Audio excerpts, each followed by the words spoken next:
आजकल की दुनिया में बहुत सारे ऐसे भी जानवर पाए जाते हैं जो क्रॉस ब्रीडिंग का नतीजा है, जिनकी वजह से वो दूसरे जानवरों से मिलते जुलते नजर आते हैं। लेकिन हम आज की हमारी वीडियो में कुछ ऐसे नेचुरली एक दूसरे से मिलते जुलते जानवरों के बारे में बात करेंगे। तो शुरू करते हैं हम आज का नया वीडियो जो है एनिमल्स के बारे में।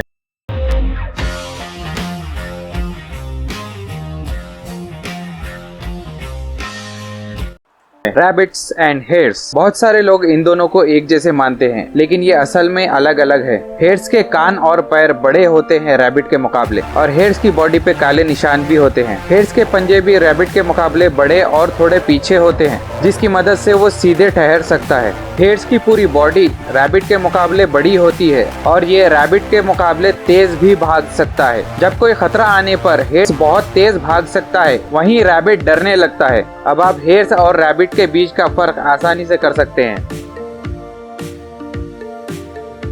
Moths and butterflies. शायद आप में से कुछ लोग ऐसे भी होंगे जो इनमें आसानी से फर्क कर पाएं, लेकिन ये एक ही फैमिली से बिलोंग करते हैं। मॉथ छोटे और बटरफ्लाइज बड़े होते हैं। मॉथ अपने पंख से अपने आप को कवर कर लेते हैं, लेकिन बटरफ्लाइज अपने पंख को स्ट्रेट अपने पीछे फोल्ड करती है।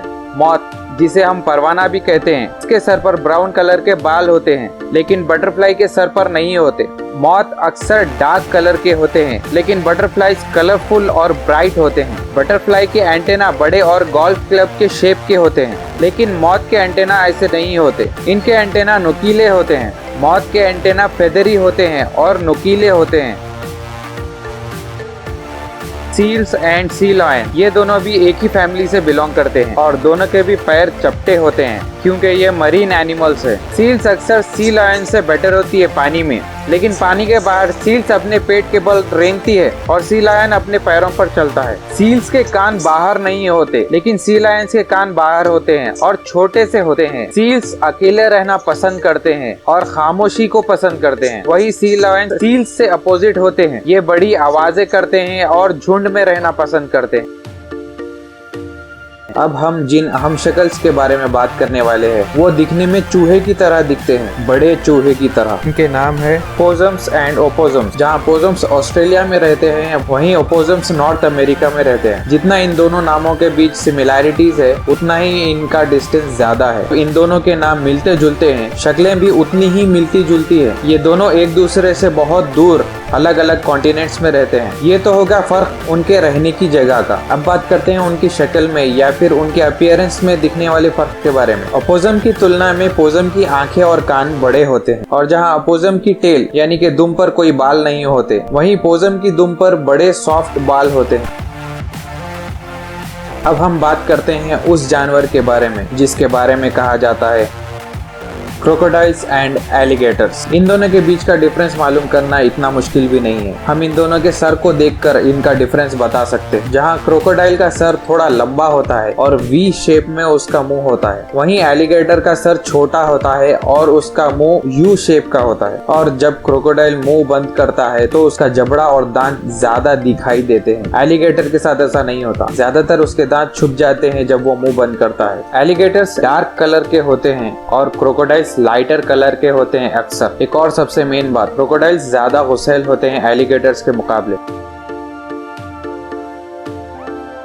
आर्डवर्क्स एंड एंटेटर्स। ये दोनों का भी लंबा मुंह होता है और ये दोनों भी एंट्स खाते हैं, यानी चींटियां खाते हैं। आर्डवर्क अफ्रीका में पाए जाते हैं और वहीं एंटेटर्स सेंट्रल और साउथ अमेरिका में पाए जाते हैं। एंटेटर का मुंह ज्यादा लंबा और कान थोड़े छोटे होते हैं आर्डवर्क के मुकाबले, लेकिन आर्डवर्क को दांत होते हैं, एंटेटर को दांत नहीं होते। उसकी जीभ लंबी होती है। आर्डवर्क के पंजे और नाखून छोटे होते हैं और एंटेटर के पंजे और नाखून लंबे होते हैं, जिन्हें वो मोड़कर चलता है। और आर्डवर्क की बॉडी पर बाल कम होते हैं और एंटीटर की बॉडी पर ज्यादा बाल होते हैं।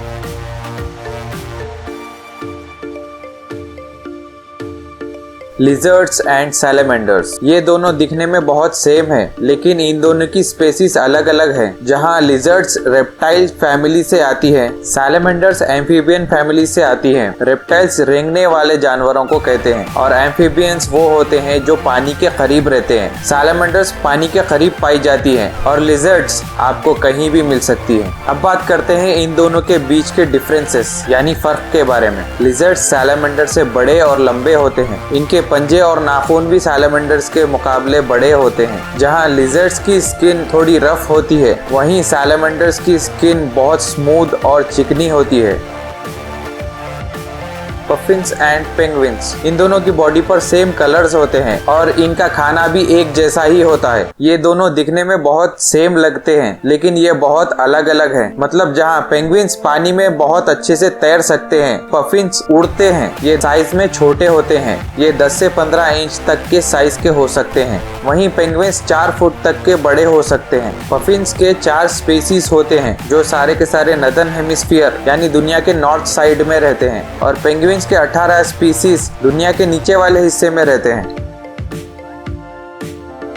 अब बात करते हैं हमारी लिस्ट के आखिरी हमशक्ल के बारे में, फ्रॉग्स एंड टोड्स। अक्सर फ्रॉग्स की स्किन बहुत स्मूथ होती है, उनके पैर लंबे और आंखें बहुत बड़ी और बाहर होती है और फ्रॉग्स थोड़े छोटे भी होते हैं। वहीं उसका उल्टा, टोड्स अपनी जिसामत में बड़े होते हैं और इनके पैर छोटे होते हैं और इनकी स्किन बम्पी होती है। इनकी आंखें फ्रॉग्स की जितनी बड़ी नहीं होती। इसी तरह की इंटरेस्टिंग वीडियोस देखने के लिए मेरे चैनल को सब्सक्राइब करिए। मिलते हैं हम हमारी नेक्स्ट वीडियो में।